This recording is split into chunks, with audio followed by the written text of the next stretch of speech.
Welcome to BrainTalk, a podcast from Project BrainStorm about the bipolar spectrum. Your hosts are Dr. Jim Phelps, a psychiatrist and author of several groundbreaking books about bipolar, and Sara Schley, author of the memoir Brainstorm, From Broken to Blessed on the Bipolar Spectrum, and co-creator of Brainstorm the Film, coming to you in 2025. Here on BrainTalk, we'll interview new experts each week about their research and expertise within bipolar, and listeners will call in to ask questions. Let's work together to save lives, end the stigma, and create healing for everyone on the bipolar spectrum and those who love them. Hey, Dr. Phelps, how you doing? Hello, Sarah. So nice to see you. I know. I'm always so grateful to get to see you Thursday morning. I look forward to my Thursdays now.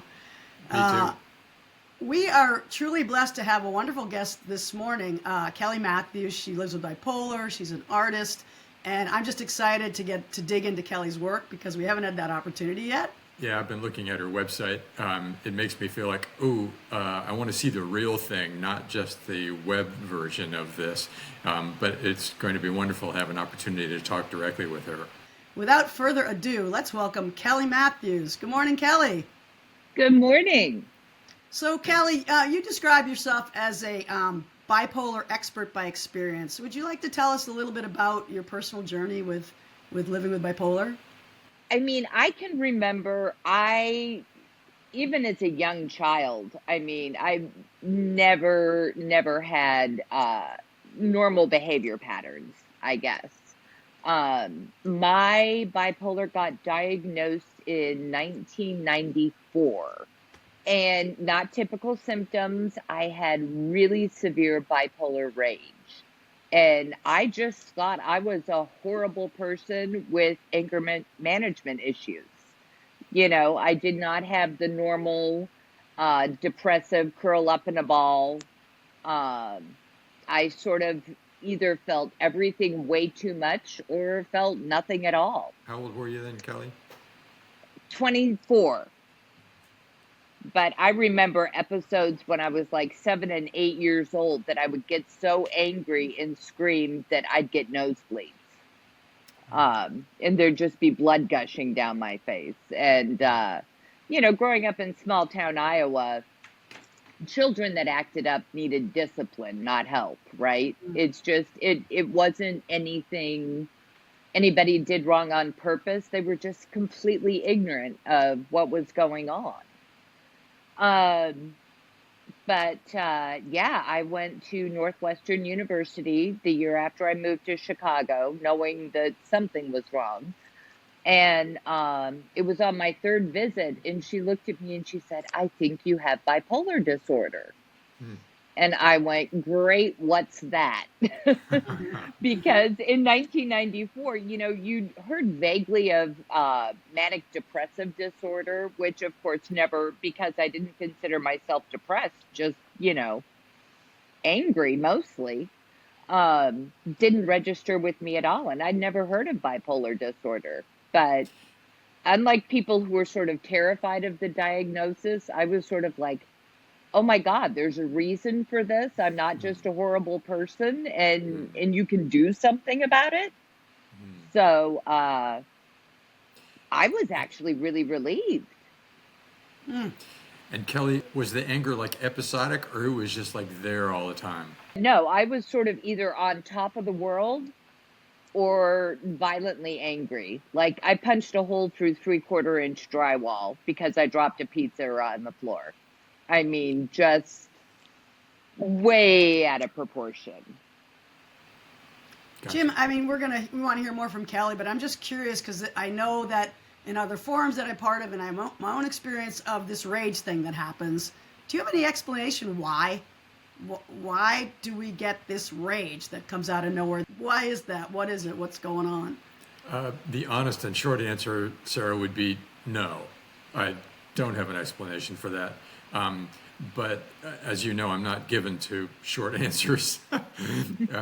So the somewhat longer answer would be, imagine what the evolutionary function of being manic is.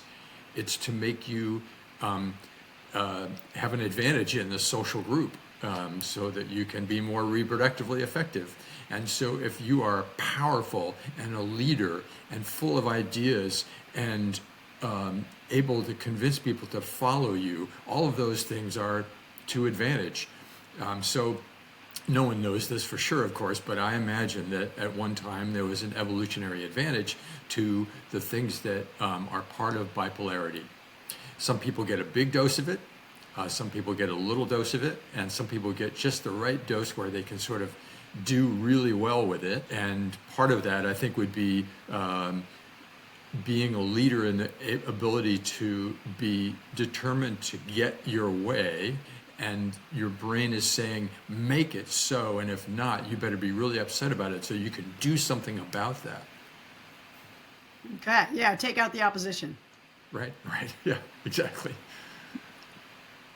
So Kelly, so 1994, that's a while ago. So what's your journey been like since living with bipolar? It's funny. First of all, I had self-medicated since I was about 14 with alcohol. By the time I tried to quit, because there's this funny little thing where your bipolar medication doesn't work well when you drink like a fish. And so that was sort of my next journey. And it took 7 years for me to get sober. I have a piece that I did that says I self-medicated myself right into rehab, and long history of alcohol abuse on both sides of my family. So no big surprises there, but I guess it was 2002 that I went to rehab. Then things really started to change.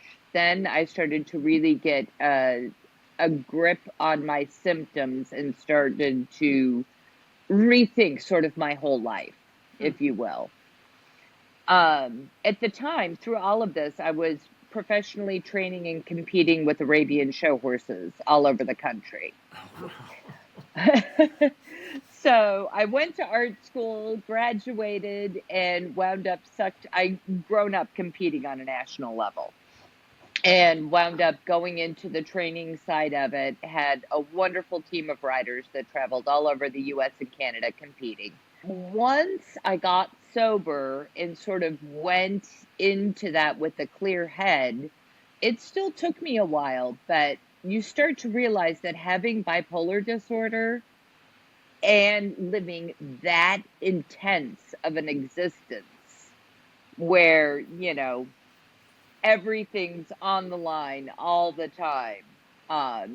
People have put their entire fortunes and life and trust into performing well on a national level. You start to realize that maybe that's not the best thing for you. One beautiful thing that I've noticed about a lot of my bipolar friends is we are incredibly stubborn. And we think we can find a way to make this work. You're going back to that sort of manic, I will make this happen. I got this. And so it was 2014 when I retired for good and went back to my art full time. And I can definitely say, sort of tying in the whole neuro arts and everything, that was when I went from surviving to thriving. When I quit the intensity of competing for a living, moved into the art and creativity and sharing my story, is when I really started to heal and become, I think, who I was meant to be. Beautiful. Can you share what you mean by neural arts? That's not a term we're familiar with. It is a brand new branch of science. And it's basically out of the Aspen Institute in Colorado and Johns Hopkins. I know those guys, yeah. It is the study of art and healing, how the process of creating and participating in the arts opens up whole new pathways in the brain that allow for healing. And they're able to do brain mapping while you are playing music and painting and things like that. They're actually able to see what the brain does during these activities and how beneficial it is for People with Alzheimer's, they can remember the lyrics to songs. People with Parkinson's can remember how to dance. People with PTSD, I mean, they're using it in so many ways. Bipolar is just one of them. I think every artist sort of inherently knows the preciousness of the time in the studio, right? Whether it's dancing, music, painting. But now we have science that proves why that is. I know that I get snarly and snarky when I haven't been in my studio for a while. But I've always thought that was just me pouting about not having me time. I didn't realize that there was an actual chemical, physical reaction going on. Wow. In the Bipolar Social Club group, we talk a lot about like indicators like that. If we can raise our awareness of something happening, like for myself, I feel like if I'm getting irritable, then I know I need to do my XYZ practices to get back to baseline. So it sounds like that for you. When you feel snarky, get to the studio. Yes. Is that right? Very much so. I mean, we all have our things. You take a walk in the woods, you take a hot bath. So we just had the Ryan Lick-Sing Bipolar Foundation just had their October art opening last Thursday, where they throw, a huge art exhibit. This year it was the best of the best. So they had jurors from around the country jury their private collection that they've gathered over the last 7 years and pick out the 20 best pieces. I was lucky to be included in that. Nice.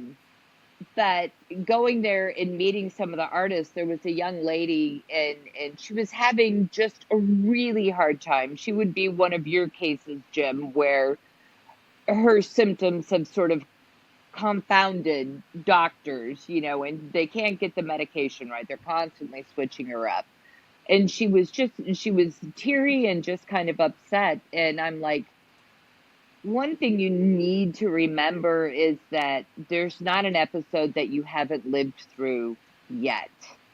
And I feel it's really important, like as part of why I think it gets easier as we get older, is sort of what Sara was saying about recognizing the indicators and resetting our baseline.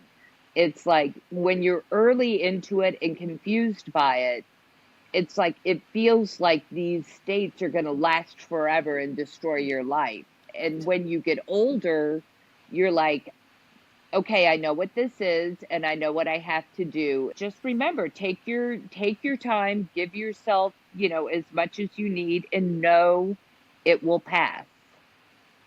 And Kelly, I think you're describing there the tension that someone like me as a psychiatrist, a psychiatric nurse practitioner, faces of, do I need to do something about this right away? Because this person is telling me I need to get out of this right away, like the young woman that you had met in the exhibit, is in a hurry to get out of those symptoms. Whereas you now recognize this doesn't have to be in a hurry because I can hunker down and get through this. You know from experience that that's true.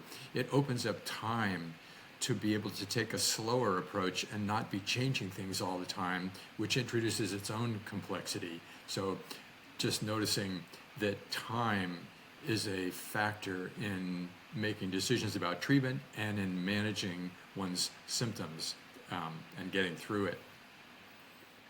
And also, I think it's important to say, first of all, I'm privileged. I can give myself that time. And so I have to recognize that for what it is. I mean, there's certain people who have to work, they have to show up 9 to 5 at their, grocery store job, no matter how they're feeling.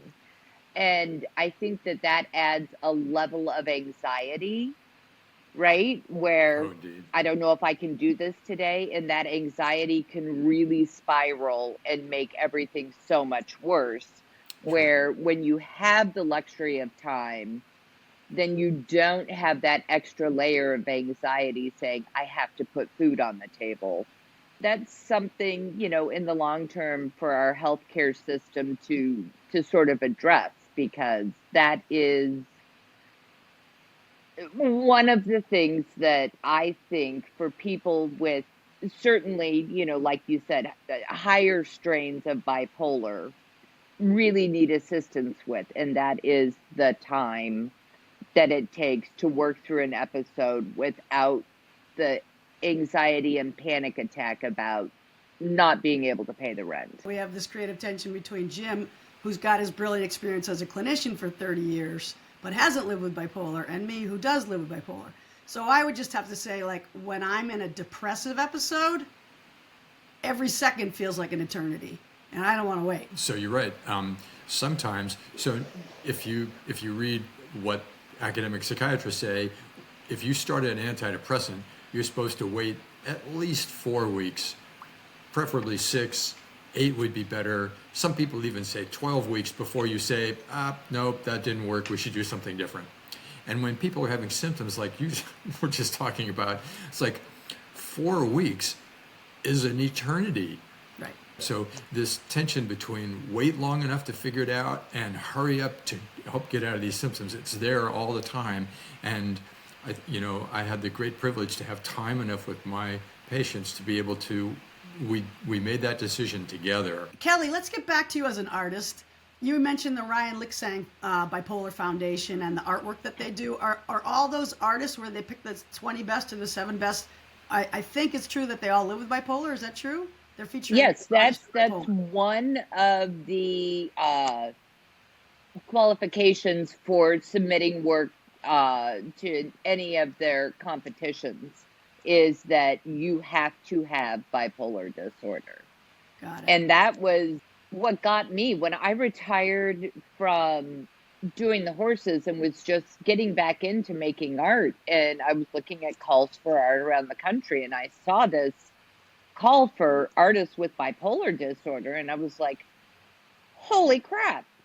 I had no idea that there was anything for someone like me in that world. It never had occurred to me that it was a thing. And I submitted and was, won the Purchase Award grant for my work. And it just opened up a whole new world for me, because I met all these other artists living with bipolar. And then, from that, we met all these other wonderful creatives like Sarah and, Margaret Trudeau and Dr. Randy Blakely, and just amazing, amazing human beings that, inspire and make you go forth. Meeting Dr. Randy Blakely, I had known him for a whole year before I realized it was his research that created the category of drug that I'm on that saved my life. Wow. And I walked up to him, I'm like, oh my God, I just realized you are responsible for saving my life. You're my guy. Like literally, you are my personal hero. How many of us get to actually meet our personal heroes, right? Yeah, it's like me with Jim. Exactly. So people can see that artwork, and we'll link it to the show, all these artists with bipolar who are amazing. But tell us about some of the projects that you're most excited about right now that you're working on. Well, the one, and I just sent you the markup I did of your beautiful eyes. A current project that I'm doing is called I Am So Much More. It's going to be portraits, and it's of all of these amazing, accomplished people who have bipolar disorder. The portrait is just of their eyes. So it's very anonymous and very personal at the same time. Overlaid over the eyes are 30 or so words that sort of highlight this person's accomplishments in life. And the goal is to walk into this room with all of our eyes staring at you with all of our accomplishments, asking you, what stigma? This is what we've done. What have you? Right? That's great. It's trying to really turn the tables and the perception on what we're capable of. Yeah, that's awesome. I was blessed to get to see your work when we did some filming last year, and wow, it's stunning. It gave me chills. It's very cool. And I got to see it even just in the preview that's been made of the film. And I had the same experience, even just seeing a video of someone in that exhibit and you displaying it of like, ooh, this is really powerful, and it does exactly what you said you wanted it to do. I had one of my patients, you were talking about you met these other artists and it was like, oh, now look here, I feel like I'm among, one of my patients said, these Martians landed, and he walked over and went, oh, my people. Like, I've been, where have these people been all this time? I've not been on the same planet as everybody else here. It's one of the funny things about bipolar that I have noticed, and it all depends sort of on where you are that day. When we're all in good, healthy spots, it's like my people, and you just want to hug every single one of them. It's amazing. There is one of the artists, I believe Sarah got to meet him, David Feingold. I think so, yeah. One of my favorite people, brilliant artist, but also he was the first person that I talked to about sort of a weird, I think it's maybe a side effect of the medication, but sort of if you're in a room full of people, you almost feel like there can be like an aftershock of an earthquake where it feels like the ground kind of just tilts and you lose your balance there for a minute. And I've said that out loud to a couple of non-bipolar people, and they've looked at me like I've grown horns. And I said it to David, and he's like, oh my God, I know exactly what you're talking about. And at that moment, you're like, okay, I'm not as crazy as I thought I was. Yeah. We have a million more questions for you, Kelly, but we want to invite our caller. We have a caller who has got some questions for you, and she's chosen to stay anonymous today, which is an option for future callers that might want to join the show. You can come on video, you can come audio only. We want to invite in Renee, who is in our green room, so to speak, to ask you a question. Hello. So I have two questions. First of all, this has been completely fascinating.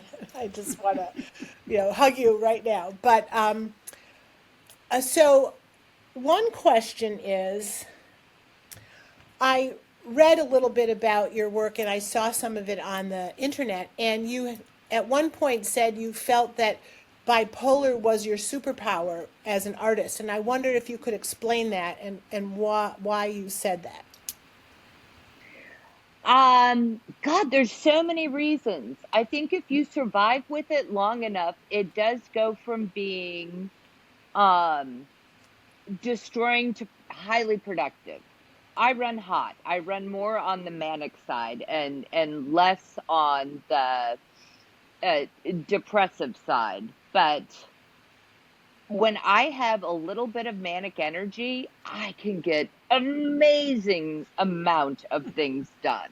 I've explained it to my husband, like, you feel everything 10 times as much as a normal person.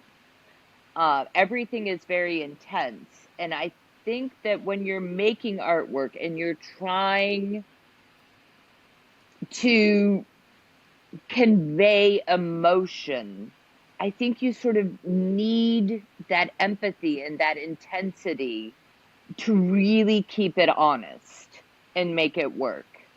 Quite simply, now that I've learned how to thrive with it, if somebody offered me a magic bullet that said, okay, we can start over and you will never have had this disorder, I wouldn't take it. I've learned how to live with my bipolar and thrive with my bipolar and use it to my advantage. Yeah. And from looking at the art, some of it is hard to look at. Some of it is very intense. And I wondered if anybody has expressed a negative reaction to you or had kind of a reaction that was not positive, and if that had ever happened to you and what you did about that. I mean, not to my face, okay? I think that people are still kind of under this misnomer that we're fragile little flowers, that you don't want to upset us, instead of the amazingly strong, resilient human beings that we've had to become, whether we wanted to or not. We've survived addiction. We've survived bipolar. A good way to put this is people do not buy my art to hang on their living room wall. My art travels to universities and places like that to educate people about living with bipolar and addiction. So if I were a young person wanting to learn how to be an artist with bipolar, are there any places where you can guide people to go or to learn more how they can express themselves as well? The Ryan Lick-Sang Bipolar Foundation is a phenomenal place to learn about artists with bipolar. I mean, God bless the internet. You can find us all. And of course, you can always reach out to me through my website, and I'm happy to give any feedback that I can. I love supporting other artists, and I love supporting people with bipolar disorder. And when you combine the two, you know, that's my sweet spot. There's no wrong way to make art. And there's no wrong way to tell your story. And art doesn't have to be painting. It can be sculpture. It can be filmmaking. It can be writing. It can be interpretive dance. You know, don't limit yourself. Explore, try everything, and find what feels great. Kelly, I was going to ask something similar to Renee, but how would you coach someone who wanted to get started, like me, who does no art except for writing and filmmaking, but I've never drawn beyond a stick figure? My background is actually in photography and video. Everything else I've learned through epic failure and trying again. But that's what the creative process is. You fail, and then you fail better, and then you fail better, and then eventually you do something where you're like, holy crap, I just made that. Don't be afraid to screw up and mess it up.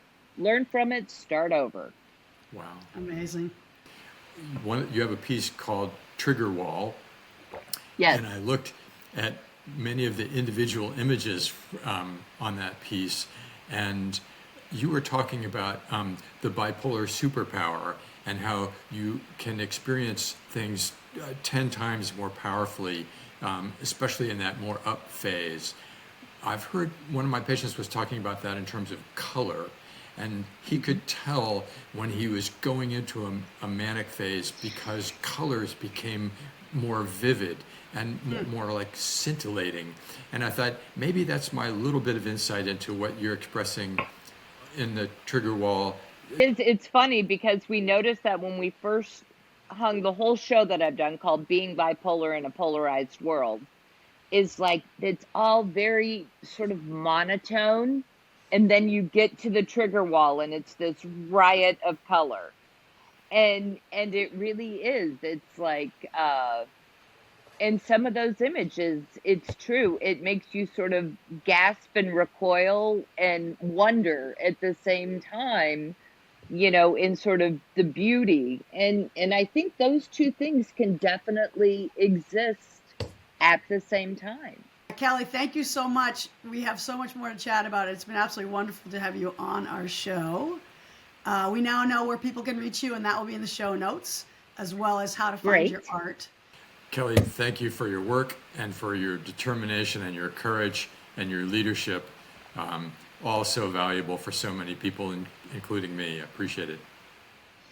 I appreciate just being able to speak with both of you, and bipolar is a very personal experience, and the more input we get as a collective, I think just really is so valuable.